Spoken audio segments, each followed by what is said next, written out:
Hello दोस्तों, स्वागत है आप सभी का आपके अपने चैनल गुरुमंत इंस्टीट्यूट में। आज का ये वीडियो कक्षा 12 फिजिक्स का रहेगा, यानी कि भौतिक विज्ञान की ये वीडियो चल रही थी। भौतिक विज्ञान, इसमें हमारा चैप्टर नंबर 3 चल रहा था।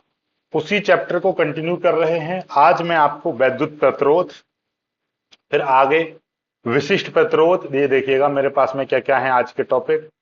वैद्युत प्रतिरोध को प्रभावित करने वाले कारक, फिर चलेगा विशिष्ट प्रतिरोध यानी कि प्रतिरोधकता, फिर चलाएंगे हम ओम का नियम। पहले प्रतिरोध और प्रतिरोधकता पर ताप का प्रभाव करेंगे, फिर उसके बाद में सीधे सीधे हम ओम का नियम कराएंगे, ठीक है। फिर यहां से वेरी मोस्ट इंपोर्टेंट डेरिवेशन आ जाता है, ये नीचे लिखा हुआ है, देखिएगा। ये कहाँ गया, ये ये देखिएगा, थोड़ा सा मैं बना दे रहा हूं इसको। आ, ये है, इसको थोड़ा सा बड़ा कर दे रहा हूं।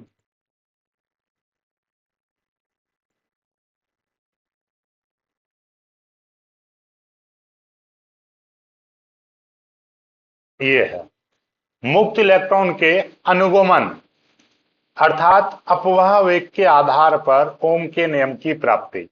तो ये 4-5 टॉपिक हैं, इंपोर्टेंट जितने हो सकते हैं उतने करेंगे, या सभी को एक ही वीडियो में खत्म करा देंगे। तो शुरुआत करते हैं। सबसे पहले हमारा टॉपिक आ जाता है, कहां गया, ये देखिएगा, वैद्युत प्रतिरोध। आपने बहुत सारे इलेक्ट्रॉनिक्स सामान जो होते हैं उनको यदि खोल के देखोगे तो इस टाइप के, ये देखिएगा, ये दिखाई दे रहा है, ये देखिए, ये बहुत सारे, ये क्या हैं, ये सभी प्रतिरोध हैं। इनको रजिस्टर बोलते हैं। क्या बोलते हैं? रजिस्टर। कभी देखा होगा आपने कि बोलता है कि चार्जर, मोबाइल चार्जर खोल के देखोगे तो इस टाइप की आपको प्लेट दिखाई देगी, ठीक है। टीवी की, मोबाइल की, मोबाइल चार्जर की, ठीक है, लैपटॉप की, एलईडी की, कोई भी चीज है तो उसको खोल के देखोगे, उसमें प्लेट होगी। प्लेट में ऐसे छोटे छोटे रजिस्टर, ऐसे बहुत सारी चीजें उसमें लगी होती हैं, ठीक है। ये सभी क्या है? रजिस्टर्स हैं। ये दिखाई दे रहे हैं, सभी रजिस्टर्स हैं।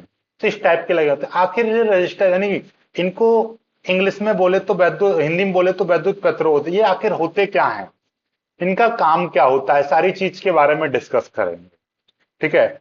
सबसे पहले हम समझते हैं, देखिएगा, ये यहां पर हमने एक छोटी सी परिभाषा लिखी हुई है वैद्युत प्रतिरोध की। क्या परिभाषा लिखी हुई है, ये देखिएगा, कि चालक का वह गुण जो विद्युत धारा के प्रवाह नहीं, यहां पे प्रवाह करेंगे, ठीक है।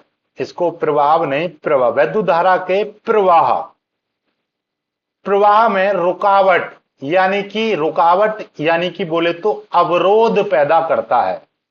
क्या करता है? अवरोध पैदा करता है। उसे हम प्रतिरोध या रेजिस्टेंस कहते हैं, ठीक है। अब देखिएगा, ध्यान से समझिएगा, यही जो प्रतिरोध है ना, इसी को हम, पहली बात तो आपको मैं बता दूंगा, इसको हम किससे प्रदर्शित करते हैं, यानी प्रतिरोध को आगे अभी चलेगा, जब ओम का नियम आएगा तो वहां से हम पता करेंगे। तो ओम को हम इस तरीके से, ये ओमेगा होता है, ओमेगा का साइन होता है, इससे प्रदर्शित करते हैं। इसका मात्रक भी होता है। इसका मात्रक क्या होता है? ये जो प्रतिरोध है, प्रतिरोध का मात्रक क्या होता है? ओम होता है, या हम इसको वोल्ट प्रति एम्पियर बोलते हैं। इसका विमीय सूत्र भी होता है। ये राशि कैसी होती है भैया? राशि ये अदिश होती है। ये जो वैद्युत प्रतिरोध जो होता है, ये अदिश राशि होती है, ठीक है। चलिए, तो एक और परिभाषा देखिएगा यहां पर लिखी हुई है, पहले छोटा मोटा मोटी सीखिएगा, अभी और आगे आपको अच्छे से सिखाऊंगा मैं। कि किसी पदार्थ की वह विशेषता जिसके द्वारा वह पदार्थ में करंट के बहाने का बाधा डालती है। करंट के बहाने में क्या डालती है? बाधा उत्पन्न करती है। अर्थात करंट के बहाने, यानी करंट का फ्लो होता है, करंट का प्रवाह होता है, यानी विद्युत धारा का प्रवाह होता है, उसमें रुकावट जो पैदा होती है, उसी रुकावट को हम बोलते हैं वैद्युत प्रतिरोध। आपको एक जनरल एग्जांपल लेकर सिखाता हूं, देखिएगा, आप ऐसा समझिएगा, ध्यान से समझिएगा सभी लोग, कि आपके पास में एक ये बैटरी है। अरे, ये देखिएगा, मैं थोड़ा सा ब्लैक पेन ले ले रहा हूं, ये देखिए, ये क्या है? कोई एक आपके पास बैटरी है, ओके। अब मैं बैटरी मान ले रहा हूं कि ये 5 वोल्ट की बैटरी है। ध्यान से समझना, ये आपकी 5 वोल्ट की बैटरी है। ये इसका पॉजिटिव सिरा है, ये आपका नेगेटिव सिरा। अब मेरे पास में यहां पर एक बल्ब है, ये क्या है, मेरे पास एक बल्ब है, ठीक है। अब आपसे मैं कह रहा हूं, और मेरे पास में एक वायर ये है और एक मेरे पास में ये वायर है। ऐसे समझ लो कि इस वायर की जो लेंथ है, इस वायर की लेंथ मैं कह रहा हूं 1000 मीटर है, और इस वायर की लेंथ में मान के चल रहा हूं आधा मीटर, या मैं मान के चल रहा हूं, चलो 1 मीटर कह दीजिए, 1 मीटर है। अब यदि मैं इस वाले वायर को यहां पर कनेक्ट करूं और इसको मैं यहां पर बल्ब से कनेक्ट कर दूं, बल्ब जलेगा। लेकिन और फिर मैं इसी वायर को मैं हटा दूं, इस वायर को मैं हटा दूं, अब ये वायर मैंने यहां से हटा दिया। अब मैं इसको 1000 मीटर वाले वायर को मैं कनेक्ट करता हूं, इससे ये कनेक्ट कर दिया और यहां से मैंने ये कनेक्ट कर दिया, इससे बल्ब जला। अब मुझको ये बताइए कि इससे, यानी कि जो 1 मीटर का जो तार लगाया, इससे मान लीजिए 10 मिनट ये चला। कितने मिनट चला? 10 मिनट ये चला। और इससे 1000 मीटर का वायर लगाया तो इससे ये 1 मिनट ही चला। जाहिर सी बात है कम चलेगा, क्योंकि वायर बहुत ज्यादा ले लिया, तो ये करंट गया कहां? तो करंट कहां गया? हो सकता है कि बल्ब जले ही नहीं, तो ये करंट कहां गया? बैटरी तो वही थी 5 वोल्ट की और बल्ब भी वही था, लेकिन हमने तार बदल दिया। तार कैसे बदल दिया? कि तार हमने क्या करा कि यहां पर 1 मीटर था, ये ज्यादा मीटर ले लिया।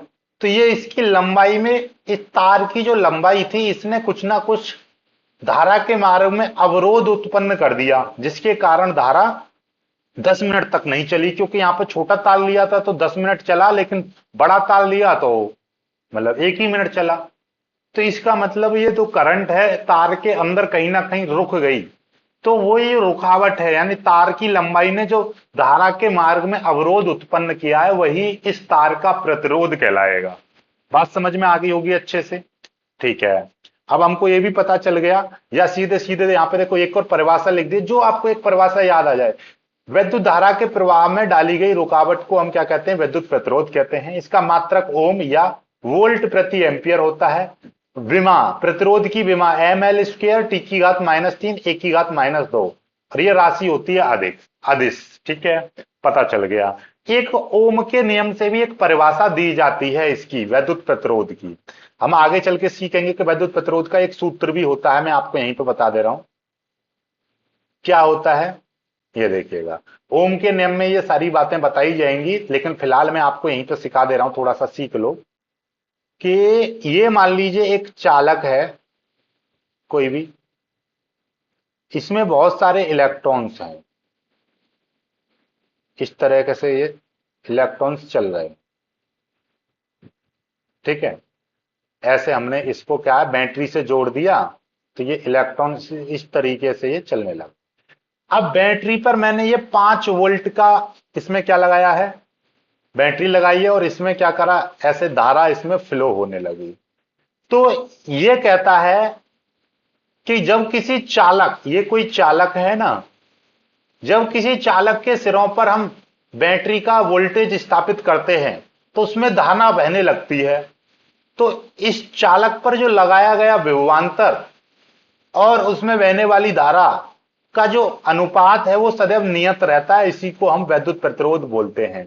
तो वैद्युत प्रतिरोध क्या होता है कि किसी चालक के सिरों पर लगाया गया विभवांतर तथा उसमें बहने वाली धारा के अनुपात को हम वैद्युत प्रतिरोध कहते हैं। आगे अभी सिखाया जाएगा आपको, अभी इस वाले सूत्र को अभी ज्यादा दिमाग पर मत लेकर आओ, ठीक है। अभी आगे सब कुछ सीखने में आ जाएगा, आगे चलते हैं, वो हम ओम के नियम से परिभाषा आगे देंगे, ठीक है। अभी फिलहाल यहां पे ये समझो, वैद्युत प्रतिरोध को प्रभावित करने वाले कारक कौन कौन से कारक हैं। नंबर 1 पहले देखिएगा, ये यहां पर लिखा हुआ है, ये चालक की लंबाई। चालक की लंबाई क्या है कि किसी चालक का प्रतिरोध उसकी लंबाई के अनुक्रमानुपाती होता है। अनुक्रमानुपाती का मतलब यह है कि R अनुक्रमानुपाती L, मतलब किसी चालक की लंबाई, लंबाई यदि ज्यादा है, लंबाई यदि किसी चालक की अधिक है तो उसका प्रतिरोध भी अधिक होगा, उसका वैद्युत प्रतिरोध भी क्या होगा, अधिक ही होगा। मतलब यह है कि यदि उसके चालक जितना हम लंबा करता चले जाएंगे तो वो उतना ही ज्यादा प्रतिरोध डालेगा। घरों में जो वायरिंग होती है, जितना ज्यादा तार लोगे लंबा उतना ही वो करंट में अवरोध उत्पन्न करेगा। बात समझ रहे हो? तो ये है कि चालक की लंबाई ज्यादा होने पर चालक का प्रतिरोध भी ज्यादा होगा।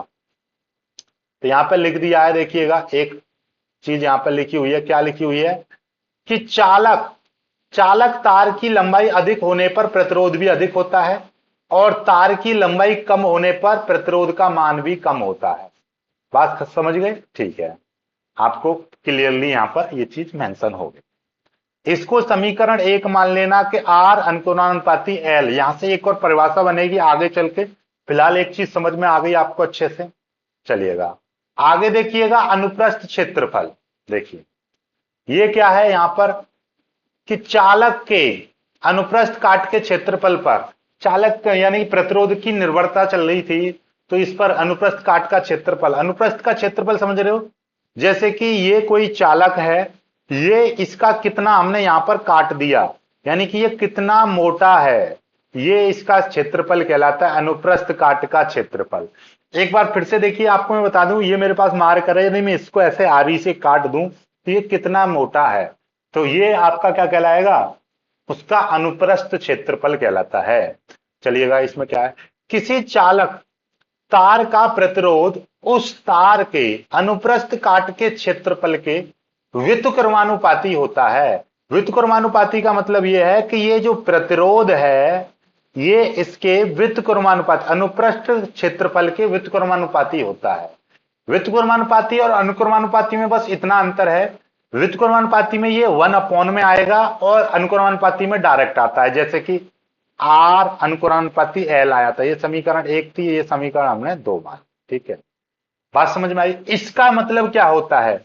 इसका मतलब होता है कि जैसे जैसे मैं ए का मान बढ़ाऊंगा प्रतिरोध का मान वैसे वैसे कम होता चला जाएगा। दोनों में व्युत्क्रम का रिलेशन होता है, यानी कि जितना मोटा ज्यादा तार लोगे, यानी तार जितना मोटा होगा वो उसमें का प्रतिरोध उतना ही कम होगा, यानी कि वो धारा के मार्ग में उतनी ही कम रुकावट, यानी कि कम रुकावट पैदा करेगा। आखिर इसका कारण क्या होता है? इसका मूल कारण पर हम पहुंचते हैं। देखिएगा मैं आपको समझाता हूं। होता यह है कि यहां पर देखिएगा, जैसे कि ये कोई चालक, हमने पहले ही आपको बताया था चालक है, तो चालक में क्या होंगे? बहुत सारे मुक्त इलेक्ट्रॉन पाए जाते हैं इस तरीके से।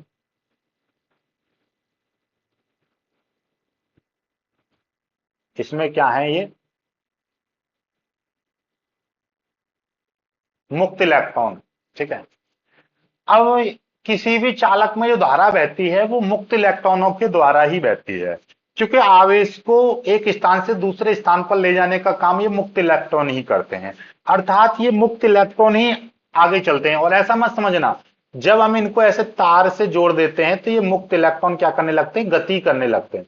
हालांकि जब इसको बैटरी से नहीं जोड़ते हैं तब भी ये गति करते हैं, लेकिन तब गति ये करते हैं तो उसका गति में क्या होता है ये देखिएगा।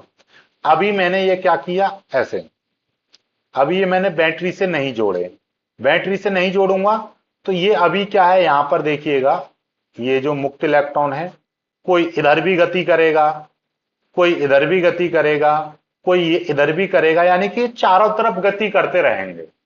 ठीक है, और इस समय इनका जो वेग होगा वो ऊष्मीय वेग होगा। ठीक है, और आपस में ये टकराते रहते हैं।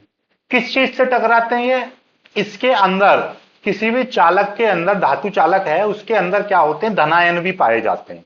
धनायन क्यों पाए जाते हैं जरा समझ लो, चीजों को सीखो बारीकी से, कि ये कोई आपका क्या है? चालक है। ध्यान से समझिएगा, ये चालक है।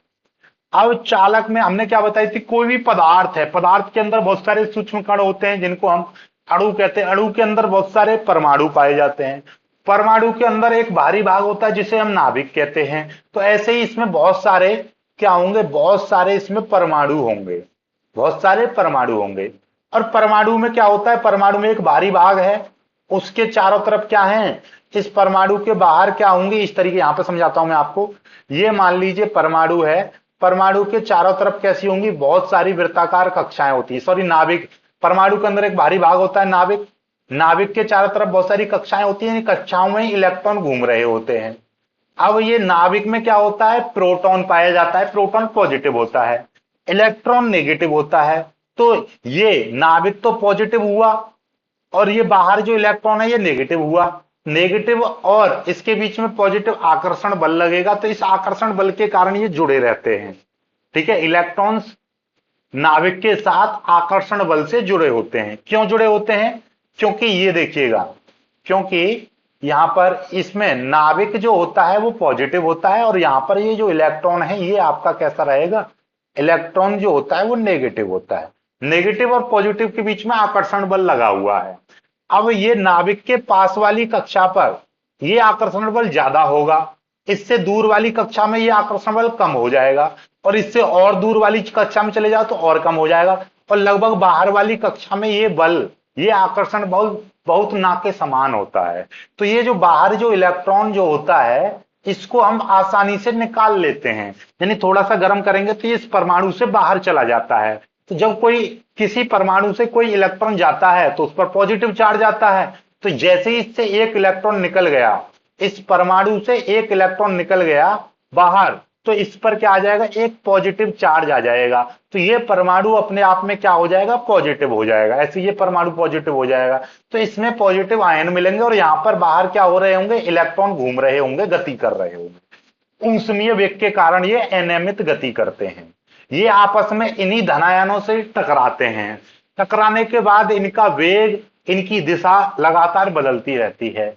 इसीलिए हम कहते हैं कि ऊष्मीय वेग जो होता है उसका औसत मान शून्य आता है, क्योंकि ये आपस में टकराते रहते हैं और इनकी टेढ़ी मेढ़ी गति होती है, तो इनका जो औसत मान निकल कर आता है वो शून्य आता है। बात समझ गए। अब इन्हीं ये जब ये चलते हैं, जब हम इनको क्या करते हैं, इनको जैसे ही ये, इसको मैंने क्या करा, ऐसे बैटरी से जोड़ देता हूं, तो ये जो मुक्त इलेक्ट्रॉन है सभी के सभी मुक्त इलेक्ट्रॉन पर एक बल लगता है। ठीक है, और ये एकदम सीधी दिशा में गति करने लगते हैं। ठीक है, ये सभी देखिएगा अब एकदम सीधी दिशा में गति कर रहे, नहीं कर रहे, बिल्कुल एकदम, ये पॉजिटिव सिरा है तो इस पॉजिटिव सिरे की तरफ ही गति करने लगते हैं, और इस समय इनका जो वेग होगा उसको बोलते हैं अनुगमन वेग। अब ये गति कर रहे हैं, ठीक है, तो ये गति करने के दौरान इन ये टकराए ना धनायनों से, तो इसी से ये प्रतिरोध होता है, यही ये आयन इसमें क्या करते हैं, प्रतिरोध उत्पन्न करते हैं, क्योंकि ये मुक्त इलेक्ट्रॉनों को क्या करते हैं, फ्लो होने से थोड़ा सा बाधा उत्पन्न कर देते हैं।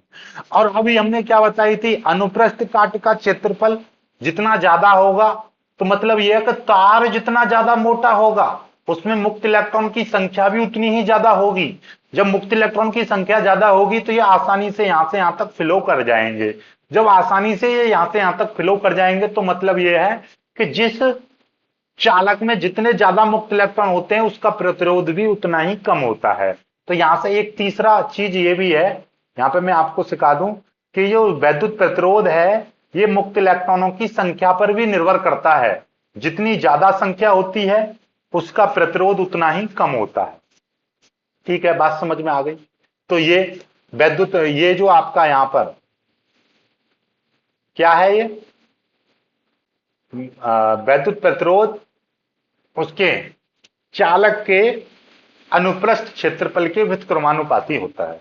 जितना ज्यादा मोटा तार होगा उसका प्रतिरोध उतना ही कम होता है। ठीक है, यहां तक समझ में आ गया आपको। अब आगे चलते हैं, देखिएगा अब यहां से हमने दो कंडीशन सीखी थी अभी, कि जो वैद्युत प्रतिरोध है ये चालक की लंबाई पर निर्भर करता है, नंबर एक बात, और ये जो वैद्युत प्रतिरोध है ये चालक के अनुप्रस्थ क्षेत्रफल के व्युत्क्रमानुपाती होता है। ये दो बातें अभी अभी हमने सीख ली। अब हमारा टॉपिक आ जाता है वैद्युत, टॉपिक हमारा है विशिष्ट प्रतिरोध, या हम इसको बोलेंगे प्रतिरोधकता। ये एक प्रतिरोध की ही एक स्पेशल कंडीशन होती है। अब देखिए जैसे हमारा प्रतिरोध हम जानते हैं, यहां पे लिख देंगे वी नो दैट, हम जानते हैं, क्या जानते हैं, देखिए यहां पे लिखा हुआ, हम जानते हैं कि आर समानुपाती एल, प्रतिरोध वैद्युत प्रतिरोध लंबाई के अनुक्रमानुपाती होता है। वैद्युत प्रतिरोध अनुप्रस्थ क्षेत्रफल के व्युत्क्रमानुपाती होता है। इन दोनों समीकरणों को मिलाने पर समीकरण 1 व समीकरण 2 को मिलाने पर, दोनों को मिला दो, दोनों को मिलाएंगे तो ये आर अनुकुलानुपाती एल ऊपर आएगा और नीचे ये ए आ जाएगा। अब इस चिन्ह को जब भी हम हटाते हैं तो एक तो बराबर आएगा, एक यहां पर एक कांस्टेंट आता है, इसको हम रो बोलते हैं, तो एल अपॉन ए आ जाएगा। ये जो रो है यहां पर लिखेंगे हम, जहां ये जो रो है, ये रो लिख देंगे, जहां रो एक नियतांक है जिसे जिसे विशिष्ट प्रतिरोध कहते हैं, विशिष्ट प्रतिरोध कहते हैं। समझ में आई बात, नहीं आई? यानी कि यही जो रो है इसी को हम विशिष्ट प्रतिरोध कहते हैं। ठीक है, यही चालक का विशिष्ट प्रतिरोध या प्रतिरोधकता कहलाती है। अब यहीं से इसी सूत्र में हम क्या करेंगे, ये देखिएगा, ध्यान समझिएगा। L बराबर 1 ले लूं, यानी कि एकांक बोले तो 1 मीटर ले ली हमने, और A बराबर हमने क्या ले लिया, इसमें भी 1 मीटर स्क्वायर ले लिया, यानी कि ये भी मैंने एकांक ले लिया। तो जब यहां पे L का मान भी 1 हो जाएगा, A का मान भी 1 हो जाएगा, तो R बराबर क्या आ जाएगा, रो, या आप कह दोगे R बराबर रो या रो बराबर R आ जाएगा। R अपने आप में क्या है, वैद्युत प्रतिरोध है। इसीलिए यहां पर परिभाषा देखिएगा क्या बना दी है कि एकांक लंबाई तथा एकांक अनुप्रस्थ काट क्षेत्रफल के तार के प्रतिरोध को ही हम उसका विशिष्ट प्रतिरोध कहते हैं। यानी कि L बराबर 1 मीटर, यानी 1 मीटर लंबे और 1 mm स्क्वायर अनुप्रस्थ काट क्षेत्रफल वाले तार का जितना प्रतिरोध होता है वही विशिष्ट प्रतिरोध के बराबर होता है। बात समझ में आ गई या नहीं आई? ठीक है, क्लियर हुई बात? तो ये है सिस्टम, यहां पर ये आपको अच्छे से समझ में आ गया होगा। अब विशिष्ट प्रतिरोध अपने आप में क्या है, अब आपसे कह दे कि 1 मीटर लंबे और 1 mm स्क्वायर, यानी कि 1 मीटर स्क्वायर, 1 मीटर स्क्वायर क्षेत्रफल वाले अनुप्रस्थ काट क्षेत्रफल वाले तार का जितना वैद्युत प्रतिरोध आता है वही किसके, विशिष्ट प्रतिरोध के बराबर होता है। विशिष्ट प्रतिरोध आपको समझना, विशिष्ट प्रतिरोध का हमारा फॉर्मूला क्या था, रो बराबर RA अपॉन L। ये कहां से आ गया फॉर्मूला, अभी अभी हमने R बराबर रो L अपॉन A, यही चीज आई थी। A उधर चला जाएगा ऊपर तो RA हो जाएगा, L नीचे चला जाएगा, तो ये अपने आप में विशिष्ट प्रतिरोध का फॉर्मूला बन गया। ओके, यहीं से इसका यदि मैं मात्रक बनाऊं तो मात्रक क्या बन जाएगा, देखिएगा, R है, R का मात्रक क्या है, ओम बताया था। A है, A का मात्रक मीटर स्क्वायर, लंबाई का मात्रक मीटर, मीटर से मीटर कट गया तो क्या आ गया, ओम मीटर आ गया, ओम मीटर। तो क्या आ गया, विशिष्ट प्रतिरोध का मात्रक एवं विमीय सूत्र। तो विशिष्ट प्रतिरोध का मात्रक क्या आ गया, ओम मीटर आ गया। इसका विमीय सूत्र भी देख लो भाई, इसका विमीय सूत्र देख लो। विमीय सूत्र क्या है, m l की घात 3 t की घात -3 a की घात -2, ये आपका विमीय सूत्र हो गया। ठीक है, विशिष्ट प्रतिरोध का। ठीक है, यही प्रतिरोधकता है यही। ठीक है, अब आगे आ जाते हैं, आगे सीखते हैं, आगे देखिएगा नई चीज सीखते हैं। यहां से आ जाता है आपका वैद्युत प्रतिरोध और प्रतिरोधकता पर तार का ताप का प्रभाव। ये देखिएगा, प्रतिरोधकता मतलब समझ रहे हो, विशिष्ट प्रतिरोध। प्रतिरोधकता का मतलब है विशिष्ट प्रतिरोध, जो अभी हमने कराया है। ठीक है, अब पहले समझते हैं ताप का प्रभाव क्या होता है भाई। पहले धातुओं की बात कर लेते हैं। धातुओं में कंडीशन ये है कि ताप बढ़ाने पर धातुओं का प्रतिरोध और विशिष्ट प्रतिरोध दोनों बढ़ जाते हैं। यदि किसी भी धातु का ताप बढ़ा दें, टेम्परेचर यानी कि अभी 20 डिग्री है उसका 30 डिग्री कर दिया जाए, गर्म कर दें उसको, तो उसमें क्या है कि वैद्युत प्रतिरोध भी उसका बढ़ेगा और उसका क्या बढ़ेगा, ताप, यानी कि उसकी विशिष्ट प्रतिरोध भी बढ़ता है, यानी दोनों चीज बढ़ती है। कभी कभी आपने देखा होगा कि जब भी कभी भी हम कोई भी चीज चलाते हैं, बोले कि ये गर्म हो गया, तार यदि गर्म हो जाता है तो वो क्या हो जाता है, पिघल जाता है, फट जाता है, क्योंकि उसमें इतना ज्यादा वो अंदर, अपने अंदर, भाई प्रतिरोध का मतलब क्या है कि अपने अंदर करंट के में, धारा के मार्ग में रुकावट पैदा करना। अब मेरे पास मान लीजिए ये तार है, इसके अंदर, तार के अंदर क्या है, करंट बहुत ज्यादा रुक जाए, यानी कि इसका प्रतिरोध ज्यादा है, तो ये अपने अंदर क्या करेगा, तार के अंदर करंट को रोक लेगा, वैद्युत धारा को रोक लेगा। जब रोक लेगा तो इसका क्या हो जाएगा, टेम्परेचर बढ़ेगा, टेम्परेचर बढ़ेगा तो ये फटने का डर रहेगा, इसको पिघलने का डर रहेगा, खराब होने का डर रहता है। ठीक है, तो ताप बढ़ने पर क्या हो जाता है, वैद्युत प्रतिरोध और विशिष्ट प्रतिरोध दोनों बढ़ जाते हैं, और ताप कम करने पर दोनों का मान ही घट जाता है। पहले समझ में आ गया। दूसरा, अपघट्य में, अपघट्य को समझ लीजिए। वैद्युत अपघट्य में यानी ताप बढ़ाने पर वैद्युत अपघट्य की साम्यता कम हो जाती है। ये तो नॉर्मल चीज है, साम्यता कम हो जाती है, जिससे उनके भीतर आयन अधिक स्वतंत्रता पूर्वक गति करने लगते हैं। अतः ताप बढ़ाने पर वैद्युत अपघट्यों का प्रतिरोध कम हो जाता है। क्यों कम हो जाता है, क्योंकि उनकी साम्यता कम हो जाती है और उनमें इलेक्ट्रॉन्स, यानी कि उनमें आयनों की गति बढ़ जाती है।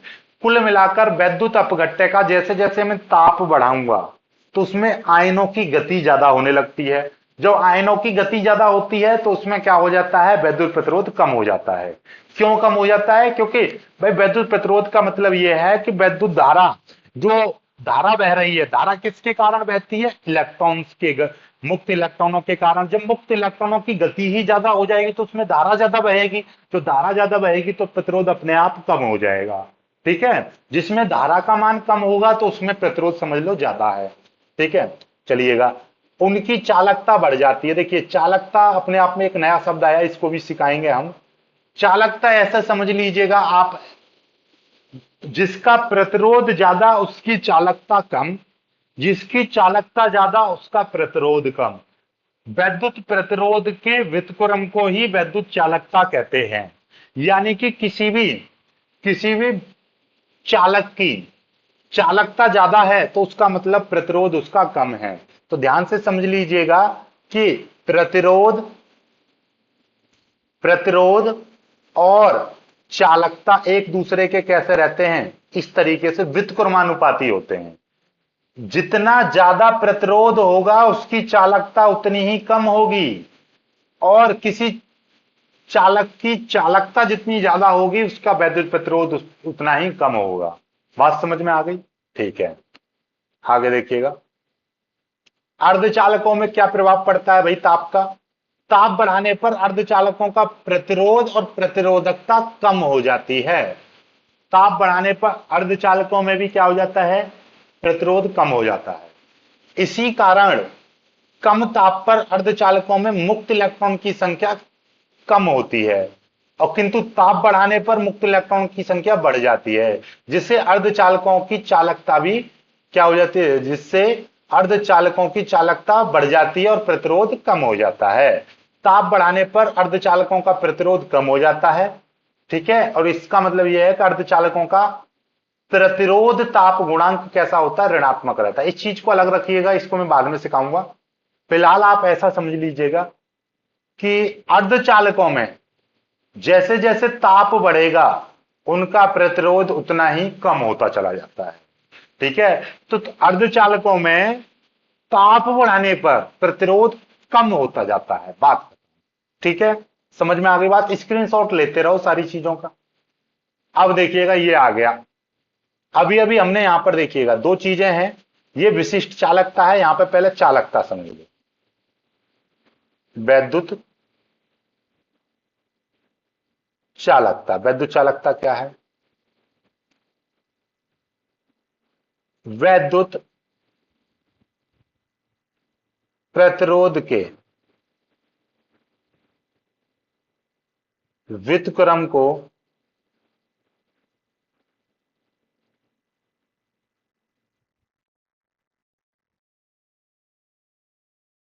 वैद्युत चालकता कहते हैं।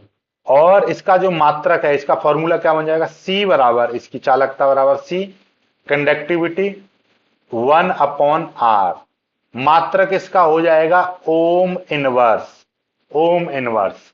ठीक है, बात खत्म।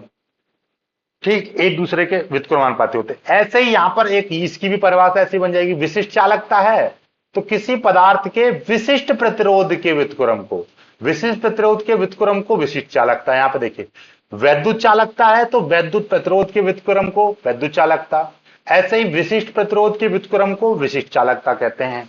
इसको हम सिग्मा से प्रदर्शित करते हैं। सिग्मा बराबर 1/रो, भाई सिग्मा बराबर सीधे सीधे 1/रो हो जाएगी। रो यहां पर क्या है, विशिष्ट प्रतिरोध है, ये क्या है, विशिष्ट प्रतिरोध।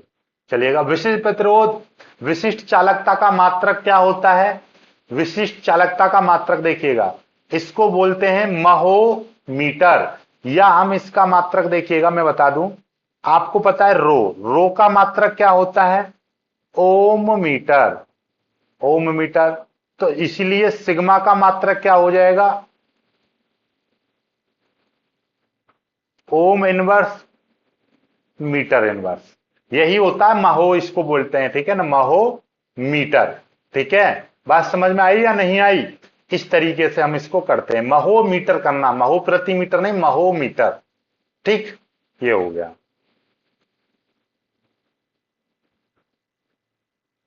आगे इसका विमीय सूत्र देख लीजिएगा, ये इसका विमीय सूत्र है, m की पावर -1, l की पावर -3, t की पावर 3, a की पावर 2, ये इस तरीके से इसका विमीय सूत्र हो।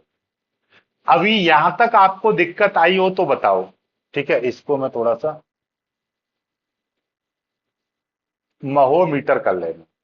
ठीक, इसका मात्रक, या आप इसको बोल सकते हो ओम इनवर्स मीटर इनवर्स। ठीक है, अब आते हैं, ये ओम का नियम सीखिएगा। ओम का नियम क्या है, ओम का नियम सीखते हैं। ये ओम भाई साहब कहां से आ गए देखिएगा, इनका पहले समझते हैं। ये सन 1826 की बात है। ओम भाई साहब जर्मन के वैज्ञानिक थे, इनका पूरा नाम था डॉक्टर जॉर्ज साइमन ओम। ठीक है, तो तीन बातें टिक मार्क की क्लियर हो गई। ओम का नियम किस सन में आया, 1826 में। ओम कहां के वैज्ञानिक थे, जर्मन के, जर्मनी जिसको बोलते हैं।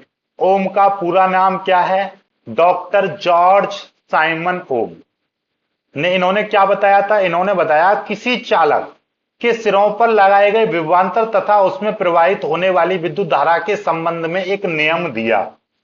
यह नियम क्या था, इन्होंने बताया, ये देखिएगा, यह नियम था, यदि किसी चालक की भौतिक अवस्था समझते हो चालक की, जैसे कि उसका ताप है, उसकी लंबाई है, उसका क्षेत्रफल है। जैसे मेरे पास ये एक कोई चालक है, इसकी लंबाई में मैं ना कोई परिवर्तन करूं, इसका टेम्परेचर भी ना बदलूं, ये किस धातु का है यानी किस पदार्थ का वो ना बदलूं, यानी कि इसकी भौतिक अवस्थाएं, इसका क्षेत्रफल, लंबाई, चौड़ाई, ताप, ठीक है, तो ये चीज ना बदलूं।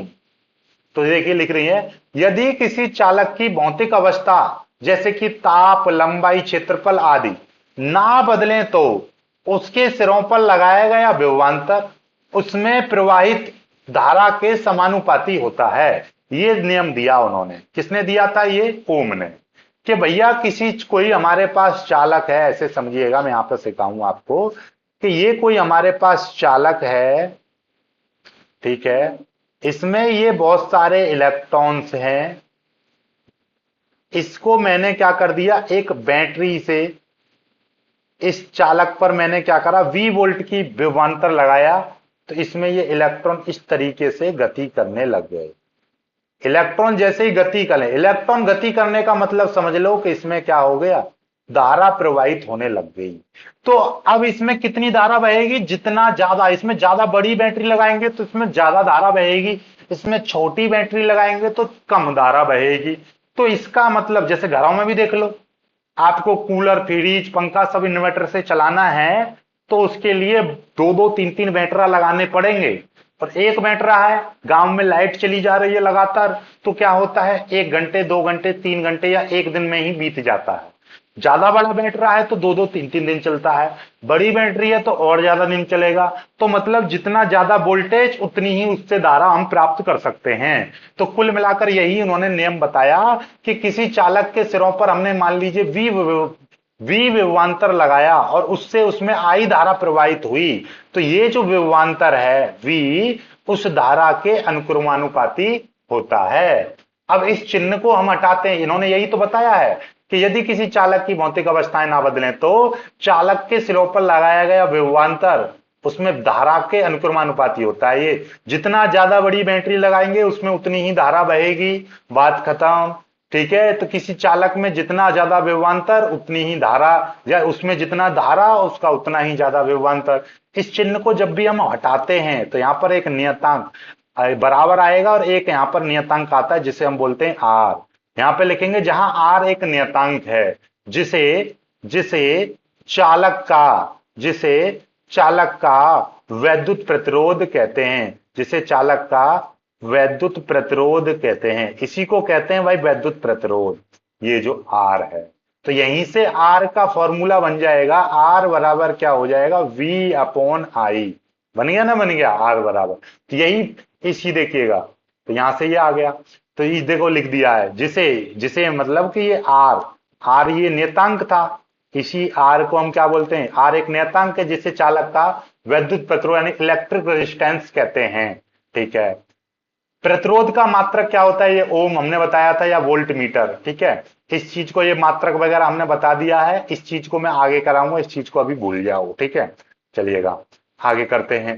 यहां से हमारा क्या आया था देखिएगा, अभी हमने क्या बताया था, V बराबर क्या आया था, आर आई आया था। यहां से हमने आर का मान निकाला था, या आप ऐसे करिएगा, इसको मैं मिटा दूं। तो यहां से हमने क्या होता है, आई को इसके नीचे ले आएंगे, V अपॉन आई बराबर आर, यही चीज आई थी। तो ये क्या है, चालक के सिरों पर लगाया गया विभवांतर, ये है उसमें बहने वाली धारा का अनुपात। ये आर क्या था, आर अपने आप में क्या है, एक कांस्टेंट है यानी कि नियतांक है। तो इसी नियम को, ओम के नियम का दूसरा रूप, ओम का नियम, ये ओम का नियम, ठीक है, इस प्रकार भी होता है। किस प्रकार भी होता है भाई, ये देखिएगा, ये लिखा हुआ ओम के नियम को हम इस प्रकार भी बोल सकते हैं। कैसे बोल सकते हैं, कि किसी चालक के सिरों पर उत्पन्न विभवांतर उसमें प्रवाहित धारा, अरे पूरा मैंने गड़बड़ कर दिया, किसी चालक के सिरों पर लगाया गया, उत्पन्न की जगह पर लिख दो लगाया, लगाया गया, किसी चालक के सिरों पर लगाया गया विभवांतर तथा उसमें प्रवाहित धारा का अनुपात नियत रहता है, बशर्ते चालक की भौतिक अवस्थाएं अपरिवर्तित रहें। यानी कि चालक की यदि भौतिक अवस्थाएं बदल दोगे तब फिर ये ओम का नियम कभी भी लागू नहीं होगा। ओम का नियम सभी चालकों पर लागू नहीं होता है, ये केवल धातु चालकों पर लागू होता है, ये भी बात है। ठीक है, बात समझ में आएगी। ओम का नियम ऐसा नहीं कि हर चीज पर लगी रहा है, नहीं, केवल धातुओं पर लगता है। ठीक है, आगे चलते हैं, बात समझ में आ गई। ठीक है, ये देखिएगा, तो यहां पर लिख सकते हैं, हम नोट करके लिख सकते हैं,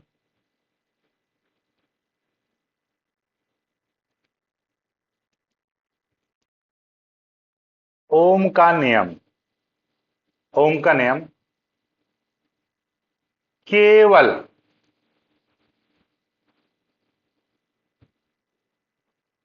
धातु चालकों पर ही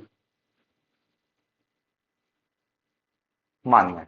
ठीक है, और किसी पर ये नहीं लगता, यानी कि यह है सार्वत्रिक नियम नहीं है। आप सोचो कि ये सभी पर लगने वाला नियम है, ये सार्वत्रिक नियम नहीं है। ठीक है, अब चलते हैं, देखिएगा यहां पर क्या बोला है कि V और I का अनुपात सदैव नियत रहता है। नियत रहेगा तो मतलब क्या है कि इसका जो ग्राफ होता है वो एक सरल रेखा होता है। तो कभी भी आपसे पूछ ले, ये देखिएगा, ये वोल्टेज, ये क्या है, वोल्टेज है, ये यहां पर क्या है, धारा है, इस तरीके से ये धारा है, ये आपका वोल्टेज है, ठीक है, और ये इसका प्रतिरोध है। ये क्या है, वैद्युत प्रतिरोध है। तो इसके बीच में जो ग्राफ है वो कैसा होता है, ऐसा सीधी रेखा आता है, ठीक है, और इसकी जो ढाल होती है इसको हम क्या बोलते हैं, टेन थीटा बोलते हैं, ठीक है, बात खत्म। ठीक, समझ में आ गई बात। तो अब यहां से देखिएगा ऐसे होता क्या है, यहां पे समझाता हूं मैं आपको कि ये देखिएगा,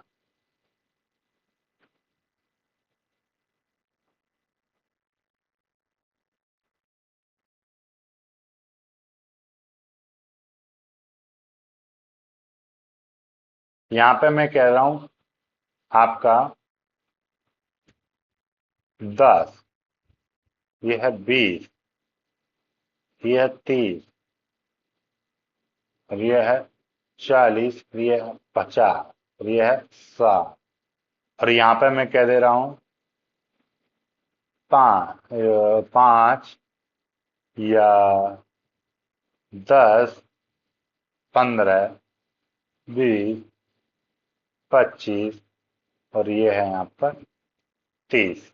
अब ये देखिएगा, इन दोनों का अनुपात समझो, ये है आपका V, V ऊपर है, ये है I, ठीक है। अब इनमें से कोई भी ले लीजिए, आपको सदैव कांस्टेंट ही मिलेगा। जैसे हमने ये लिया, हमने वोल्टेज यहाँ पे V अपॉन आई बराबर R आना चाहिए, यानी कि नियतांक आना चाहिए हर बार।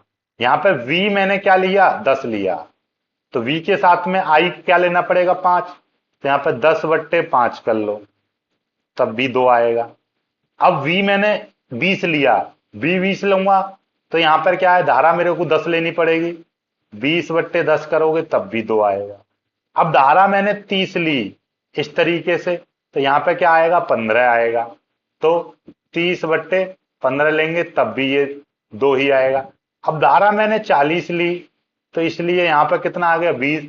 तो लगातार इसी तरीके से ये आगे तक बढ़ता चला जाता है, यानी कि, लेकिन यदि ये धातु, मान लीजिए कोई धातु है, ये क्या है, कोई धातु ले रहा हूं मैं, और धातु मान लीजिए मैंने यहां पर कॉपर का तार लिया है, कॉपर का।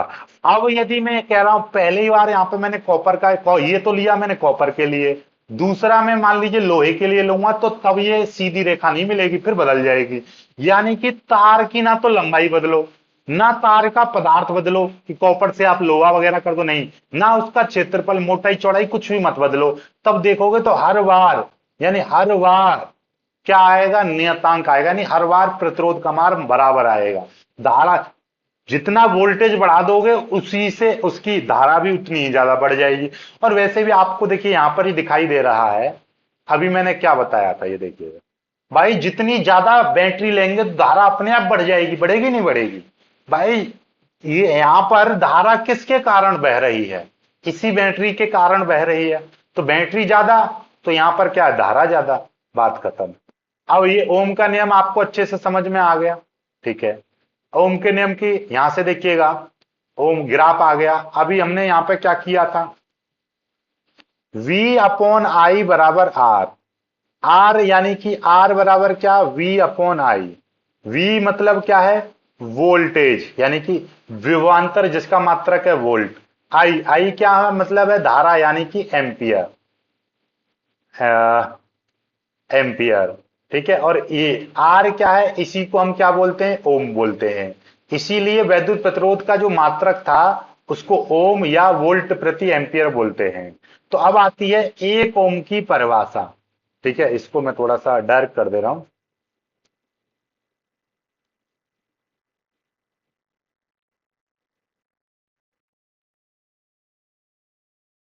ये आ गया, ठीक है। यहां पर हम करेंगे 1 ओम की परिभाषा, तो इसी से यहां से हम परिभाषा देंगे, किससे परिभाषा देंगे, यहां से देखिए। अब आपको पता चला, यहां पे देखिएगा, क्या पता चला था कि आर, यानी कि क्या, ये आर का मतलब क्या है, ओम। तो ओम बराबर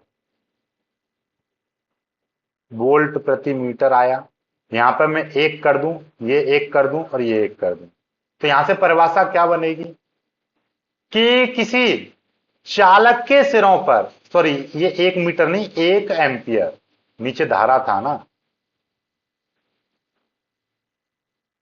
1 एम्पियर, यदि किसी चालक के सिरों पर मैं 1 वोल्ट विभवांतर लगाऊं और उसमें 1 एम्पियर की धारा बहने लगे तो उस चालक का प्रतिरोध का मान कितना होगा? 1 ओम होगा। बन गई परिभाषा। यदि किसी चालक के सिरों पर 1 वोल्ट का विभवांतर लगाने पर उसमें 1 एम्पियर की धारा प्रवाहित होती है तो उस चालक का प्रतिरोध 1 ओम होगा। बात खत्म। समझ में आई बात? नोट करके लिख लीजिएगा। ये जो ओम है इसको मैं ओमेगा, ओमेगा यानी कि ये देखिएगा, ओमेगा नहीं समझते हो यहां पे देखिए 2 नहीं है ये, ओमेगा समझते हो? ओमेगा में बताता हूं, ओमेगा से प्रदर्शित करते हैं। अब ये देखिए एक परिभाषा और देखिए, कभी कभी आपसे कंपिटेटिव एग्जाम में पूछ लेगा।